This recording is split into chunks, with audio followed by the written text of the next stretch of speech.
I'm Dr. Michelle Vaughn. I'm a board member for PolyColumbus. I'm also a clinical psychologist and associate professor in the School of Professional Psychology at Wright State University. And I'm here today to talk to you about Poly 101. So if you're watching this video, you're probably curious about what poly is, some of those related terms and concepts, and different ways or styles of being poly. So the first basic idea is that polyamory, sometimes called consensual non-monogamy, is about the capacity or interest in multiple relationships. Those relationships might be sexual in nature and or romantic in nature. You don't have to have multiple relationships to consider yourself poly or consensually non-monogamous. One really important piece of thinking about polyamory is that folks are consenting. They are agreeing without pressure to be involved in or consider being involved in romantic and sexual relationships with more than one person. This is really important to thinking about the agency and the rights of the person. They're not pressured into it, coerced into it, bullied into it. That's a really essential value when we talk about polyamory. So there's a couple terms you might have heard around polyamory. So consensual non-monogamy is one that's a big broad term. So that focuses on the idea that folks consent and agree to have interests and relationships with more than one person. That's a big broad umbrella term a lot of people like. A related term is ethical non-monogamy. This idea that we want to respect and use a system of ethics in our relationships to treat people equitably. Some folks have issues with that term in terms of defining what we mean by ethics. Whose ethics? What are those rules that you're going by? Polyamory, of course, is a common shorthand term people use. Folks who identify as polyamorous tend to focus more on the romantic aspects of their relationship. On another side of the perspective are folks who identify as swingers. Swinging folks tend to focus more on the sexual aspects of their relationships, desiring sexual interactions with more than one person. And of course, there's blends and more complex terms. So there's swally, halfway between swinging and poly. So folks who might have started out looking for physical relationships with more than one person, and then found emotional attachments or love forming. You might also hear relationship anarchy. So this is a more intentionally radical term that's about questioning standards and norms and expectations of relationships, of redefining and questioning what people want that feels fulfilling to them. Some folks also identify as having just an open relationship. That implies consent, people have agreed. A little more broad in terms of the language. Some folks might talk about having a relationship agreement. So that again implies that there is consent, but they might not identify with some of those other terms.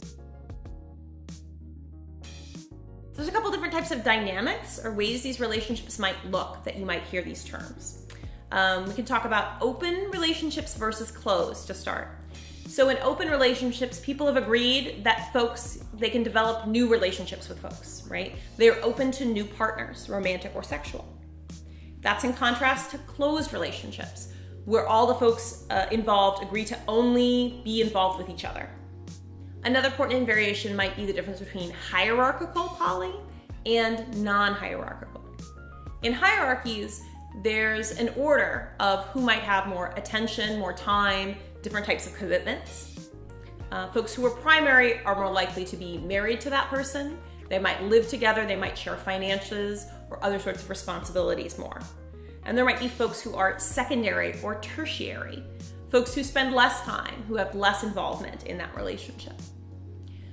We can also talk about different groups of people that might be involved. So we might talk about if there's 3 people who are involved in a relationship, that may be called a triad. And that word triad usually means all 3 people are romantically or sexually involved with each other. Another term might be a V. So that is where, or a hinge, where there is 3 people involved, but they're only involved with one other person. So the lines designating who has a relationship with each other. You might also hear of a quad, so that's where 4 people are involved in a relationship together, often a closed one. Or folks sometimes do broader language, talking about having a polyfamily, a polycule, or other kind of language that talks about groups more than 4 people involved. Another style of relationship you might hear about are folks who are solo poly. Solo poly folks tend to be more independent. They tend to want a bit more time for themselves. And those relationships might be a piece of their lives, but they're often not a central or primary focus. So if you talk to poly people, one thing you'll hear them talk a lot about is communication. This is something that involves a little more time and attention. So why is communication so important? So if you think about communication between two people, there's plenty of opportunities to get misunderstood, to make assumptions, to get off track. When you think about relationships between more than two people, that importance to be clear, to be thoughtful and empathetic, to really listen to one another is essential. Most folks say the biggest challenge and the most important skill they have in having healthy, happy poly relationships is learning how to communicate better and communicate a lot more than they ever have before. So communication is really important when we think about boundaries and agreements, when we think about what we're comfortable with, what we've all agreed to consensually. And we think about what behaviors you might not want to engage in or what might be personally your limits. So when we talk about poly, one common issue people struggle with that's really important is the difference between boundaries and rules. So when more than relationship comes up, a lot of folks tend to go to a place of making rules. Rules are about what people can't do. It's about controlling other people's behavior, and it often comes from a place of fear and anxiety. In contrast, boundaries are about your comfort, about your space, your body, what you're directly exposed to. So a common rule sometimes people make is, you can't fall in love with that other person you're dating. Doesn't tend to work too well. Doesn't tend to be very thoughtful of other people's agency. Versus a boundary might be, I would prefer you not have sex in our shared bed with another person. The difference between boundaries and rules can be subtle and challenging, folks, but that also certainly ties into the importance of communicating, and communicating a little bit more. So those are some starter concepts, some things people are really challenged by. A couple other concepts you can expect: strong emotions. So in opening up a relationship or deciding to be a polyamorous person in general, people often find they experience a lot of strong emotions.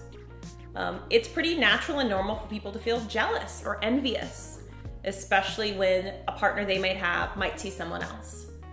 To normalize this, to talk about this, to figure out how to experience jealousy is very important and not a skill most of us have. Other important emotions that might come up, one might be compersion. Probably a word you haven't heard before if you're not poly. Compersion's about being happy, joyous, wanting to see your partner happy with someone else. Although not everybody feels compersion and it doesn't come easy to a lot of folks, it might be a really important experience to tap into and explore. So learning about poly, some of these terms and concepts and ideas can be overwhelming at first. One thing we'll leave you at the end of this video is a list of resources, books, blogs, other things that may be helpful for you to learn. Often it's really important for folks to read, ask questions, discuss, communicate if they have an existing partner before they jump into poly right away. So we'll give you some tools to help you with that and help you on your journey as you learn more about polyamory and other forms of consensual non-monogamy. Wherever you wind up, however you're watching this video, we hope you've learned a little bit about poly and hope you might connect with us here at PolyColumbus soon.